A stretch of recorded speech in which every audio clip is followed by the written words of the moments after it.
Hello friend, आप देख रहे हो हमारा चैनल ग्रो बुक्स। तो अगर आप हमारे चैनल पर नए हैं तो प्लीज़ हमारे चैनल को सब्सक्राइब कर लीजिएगा। तो आज हम फिर से आपके लिए नई बुक लाए हैं, जिस बुक का नाम है 60 seconds and you are hired. इसका मतलब अपनी मनपसंद नौकरी पर अपना नाम 60 सेकेंड में लिखिए। इनका लेखक का नाम है रूबिन रेयान। तो चलिए बुक को आपको दो लफ्ज़ों में बताते हैं। 60 seconds and you are hired में बताया गया है कि किस तरह हमें इंटरव्यू देना चाहिए और कैसे हम अपनी मनपसंद नौकरी पा सकते हैं। दिए गए सबक से आप अपने इंटरव्यूअर को खुश करने के तरीके के बारे में जान सकते हैं। आपके पहनावे से लेकर आपकी बातों तक यह किताब आपको इंटरव्यू में पास होने के हर तरीके के बारे में बताएगी। यह बुक किसके लिए है? वे जो इंटरव्यू देने के तरीके के बारे में जानना चाहते हैं, वे जो काबिल होने पर भी नौकरी नहीं पा रहे हैं, वे जो एक स्टूडेंट हैं और जल्द ही नौकरी की तलाश में निकलने वाले हैं। अध्याय नंबर 1, यह किताब आपको क्यों पढ़नी चाहिए। अपनी मनपसंद नौकरी पर अपना नाम 60 सेकंड में लिखिए। क्या आप जानना चाहते हैं कि किस तरह आप इंटरव्यू में इंटरव्यूअर पर अपनी छाप छोड़कर अपनी मनचाही नौकरी पा सकते हैं? अगर हाँ, तो आज आप इस किताब की मदद से जान जाएंगे। आने वाले सबकों में बताया गया है कि एक इंटरव्यू में आपको कौन सी बातों का ध्यान रखना है और अपनी बातों को कैसे इंटरव्यूअर के सामने रखना है। इन्हें पढ़कर आप सीखेंगे कि किस तरह आप अपने पहनावे, अपनी बोलचाल और अपने हाव भाव पर ध्यान देकर इंटरव्यूअर का दिल जीत सकते हैं। किस तरह आप अपने एम्प्लॉयर का ध्यान अपनी तरफ खींच सकते हैं। इंटरव्यू से पहले आप किस प्रकार खुद को उसके लिए तैयार कर सकते हैं। इंटरव्यू के बाद आपको किस तरह के सवाल पूछने चाहिए। अध्याय नंबर 2, अपने एम्प्लॉयर का ध्यान अपनी तरफ जल्दी से जल्दी खींच लीजिए। अगर आप पहले ही किसी नौकरी के लिए इंटरव्यू दे चुके हैं तो आपको पता होगा कि इंटरव्यू ज़्यादा लंबे नहीं होते। आइए देखें ऐसा क्यों होता है और आपका इससे क्या लेना देना है। एम्प्लॉयर के ऊपर किसी को नौकरी पर रखने का दबाव होता है। उन्हें अपनी कंपनी के किसी भी काम के लिए एक कर्मचारी की ज़रूरत होती है और उनका वह काम तब तक नहीं होगा जब तक वे किसी को काम पर नहीं रखते। उन्हें जल्दी से जल्दी किसी सही कर्मचारी को ढूंढकर उस खाली जगह को भरना होता है। इसके अलावा उन पर यह भी दबाव रहता है कि वे एक अच्छे कर्मचारी को काम पर रखें, क्योंकि एक गलत फैसले की उनकी कंपनी को भारी कीमत चुकानी पड़ती है। एक गलत फैसले से इंटरव्यू में लगाए गए पैसे, गलत कर्मचारी को दी गई सैलरी के पैसे और उनकी की गई गलतियों की भरपाई के पैसे बर्बाद होते हैं। दूसरे और आसान शब्दों में, एक इंटरव्यू से पहले जितनी बेचैनी आपको होती है उससे ज़्यादा बेचैनी आपके एम्प्लॉयर को होती है, क्योंकि उसे कम से कम समय में बेहतर से बेहतर फैसले लेने होते हैं। ऐसे में यह ज़रूरी है कि इंटरव्यू में आप अपने जवाब को छोटे से छोटा रख कर अपने एम्प्लॉयर का ध्यान अपनी तरफ खींचने की कोशिश कीजिए। अगर आप लंबे जवाब देंगे तो आपका एम्प्लॉयर आपकी खूबियों पर ध्यान नहीं दे पाएगा। इसलिए यह ज़रूरी है कि आप कम से कम शब्दों में उसे बताएं कि आप क्यों इस नौकरी के लिए सबसे सही कर्मचारी साबित होंगे। अध्याय नंबर 3, अपने एम्प्लॉयर को अपनी खूबियों के बारे में बताइए और उनका ध्यान अपनी तरफ खींचिए।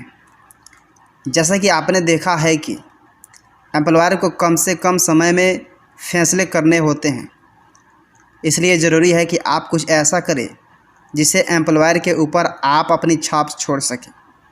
इसके लिए आप सबसे पहले अपनी खूबियों की एक लिस्ट बनाइए। इस लिस्ट में आप अपनी उन 5 खूबियों को लिखिए जो आपकी उस नौकरी से मिलता है जिसका इंटरव्यू आप देने जा रहे हैं। लिस्ट बनाने के लिए आप नीचे दिए गए 3 काम कीजिए। सबसे पहले आप अपने अब तक के अनुभव और अपनी जिम्मेदारियों को लिखिए। अब आप अपनी नौकरी की ज़रूरतों को अपनी खूबियों से मिलाइए और उन खूबियों को लिखिए जो आपको नौकरी दिलाने में मदद कर सकती है।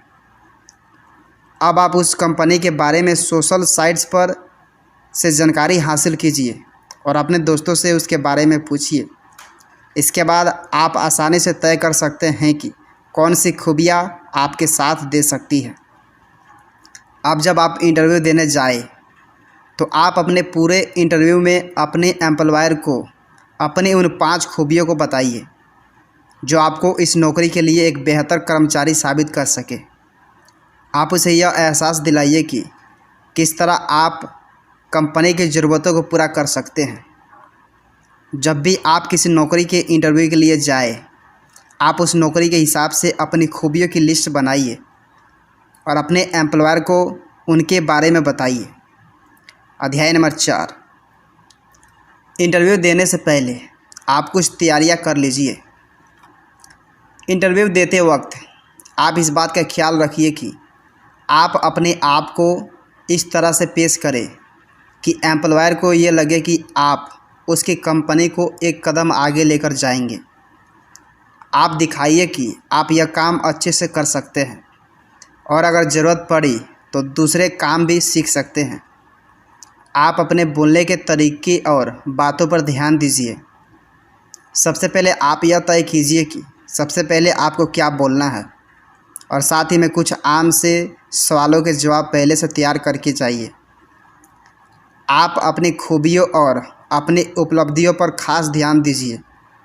आप उस समय की बातें कीजिए जब आपने औरों से बेहतर काम किया था। उस समय की बातें कीजिए जब आपकी वजह से कंपनी का फ़ायदा हुआ था, लेकिन आप अपनी बात को कम से कम शब्दों में कहने की कोशिश कीजिए। ज़्यादा बोलने से एम्प्लॉयर आपकी बात ध्यान नहीं दे पाएंगे। आखिर में आप अपने आप को एक अच्छा कर्मचारी साबित करने की कोशिश कीजिए।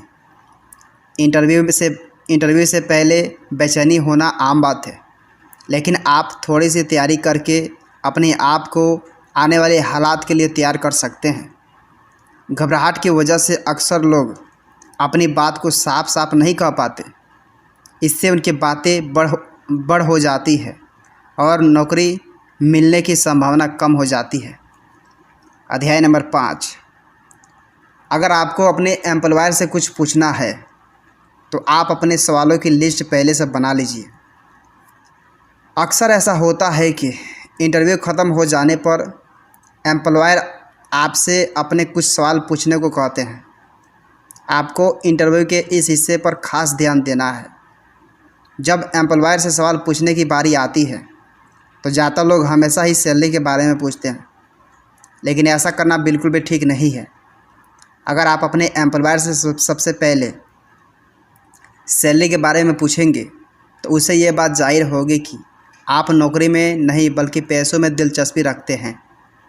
आप कोशिश कीजिए कि आपकी बातों से एम्प्लॉयर को यह लगे कि आप वाकई नौकरी में दिलचस्पी रखते हैं। एक बार जब आपको नौकरी पर रख लिया जाए तो आप सैलरी के बारे में पूछें। आप अपने सवालों की लिस्ट भी पहले से बना कर जाइए। कंपनी के बारे में सोशल मीडिया से या अपने दोस्तों से जानकारी हासिल करते वक्त आपके मन में जो सवाल आए हो आप उन्हें पूछिए। अगर इंटरव्यू के दौरान आपके मन में कोई सवाल उठे तो आप उसे पूछिए। आपके पूछे गए सवालों का इंटरव्यूअर पर बहुत गहरा असर पड़ता है। आपके सवाल आपकी पर्सनालिटी के बारे में बताते हैं और इससे पता चलता है कि आप किस चीज़ पर ध्यान दे रहे हैं। अध्याय नंबर 6, इंटरव्यू में जाने से पहले आप अपने कपड़ों और अपने हाव भाव पर ध्यान दें। ज़रा सोचिए, अगर आप इंटरव्यू की जगह होते तो आप किस तरह के लोगों को काम पर रखते? क्या आप ऐसे लोगों को काम पर रखते जो गंदे और सिकुड़े हुए कपड़े पहनकर आया हो, या उन लोगों को जो साफ़ सुथरे कपड़ों में आए हो? क्या आप ऐसे लोगों को काम पर रखते जो बेढंगों की तरह से उठता बैठता और बातें करता हो, या ऐसे को जो अच्छे से बातें करता हो? ठीक इसी तरह हर इंटरव्यूअर उम्मीदवार के पहनावे और ढंग पर ध्यान देता है। अगर आपका पहनावा अच्छा नहीं है तो आप अपनी नौकरी को पाने से पहले ही खो देंगे। इसके अलावा आपको अपनी बॉडी लैंग्वेज पर भी खास ध्यान देना होगा। इंटरव्यू रूम में घुसते ही आप इंटरव्यू से अच्छे से हाथ मिलाइए। हल्का सा मुस्कुराते हुए आप सारे सवालों का जवाब दीजिए। अपने हाथ हिलाने और चेहरे के हाव भाव पर भी खास ध्यान दीजिए। साथ ही आप इंटरव्यूअर से आंखों को मिलाइए। ऐसा करने से ये लगेगा कि आपके अंदर आत्मविश्वास और आप कंपनी के लिए अच्छे कर्मचारी साबित हो सकते हैं। अगर आप एक महिला हैं तो इंटरव्यू में ज़्यादा मेकअप या गहनों के साथ मत जाइए। एक हंसता हुआ चेहरा किसी भी मेकअप से बेहतर साबित होगा।